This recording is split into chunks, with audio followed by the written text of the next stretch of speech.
আমাদের মাথার তাজ 1-2 জন করে 11 জন সম্মানিত দায়িত্বশালী নেতাকে তারা জুডিশিয়াল কিলিং এর মাধ্যমে দুনিয়া থেকে বিদায় করেছে।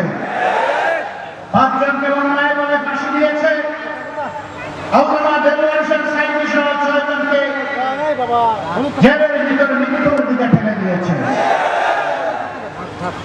আমরা সকল হত্যাকাণ্ডের বিচার চাই।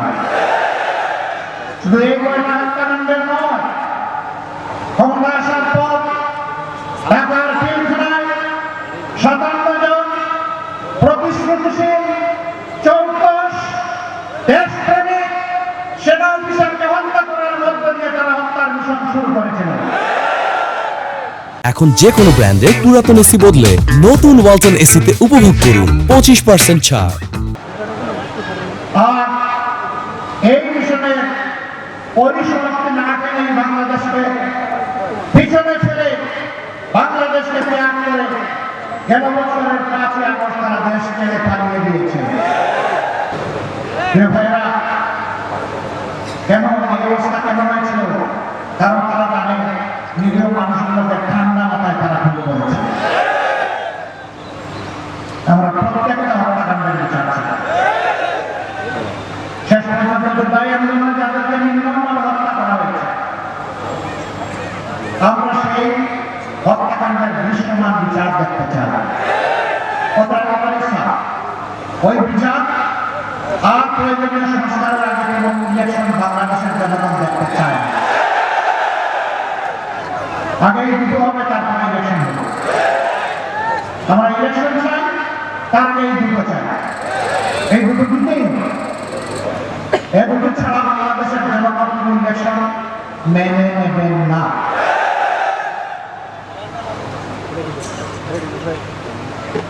বিচার ছাড়া যদি ইলেকশন হয়, ভবিষ্যতে যারা ক্ষমতায় আসবে তারা একসাথে বড় নেওয়ার আশঙ্কা আছে। সংস্কার ছাড়া যদি নির্বাচন হয়, তাহলে 6 নভেম্বর নির্বাচন জনগণ দেখতে চায় না। আর দামি ইলেকশন, নিশিরাতের ইলেকশন, আর কুকুর বিড়াল মার্কা ইলেকশন জনগণ দেখতে চায় না। বেশি শক্তির ইলেকশন দেখতে চায় না। কারো টাকার প্রভাবযুক্ত ইলেকশন দেখতে চায় না। বেশি শক্তি এবং কারো টাকার প্রভাবযুক্ত ইলেকশন দেখতে চায়।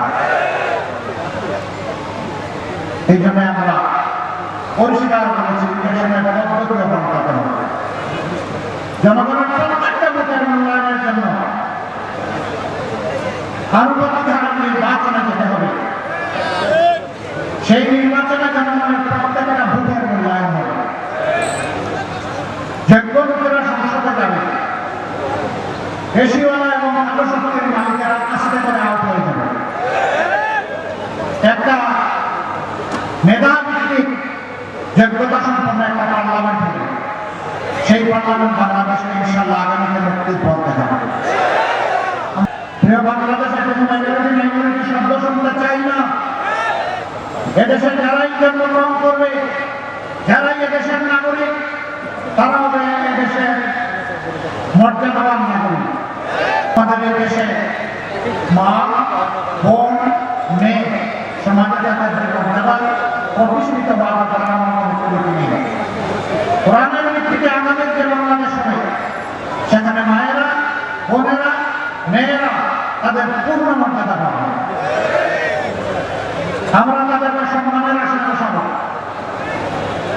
সমাজের অগ্রগতি উন্নয়নে, এমনকি যুদ্ধের ময়দানে যারা যেতে আগ্রহী, তাদের সকলের জন্য উপযুক্ত জায়গা তৈরি করে দেওয়া হবে ইনশাআল্লাহ।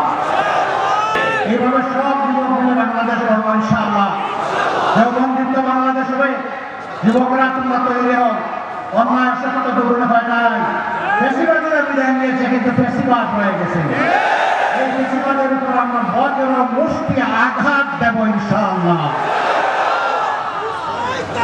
দেশের বেশিরভাগের সকল মস্তককে এই যুবনের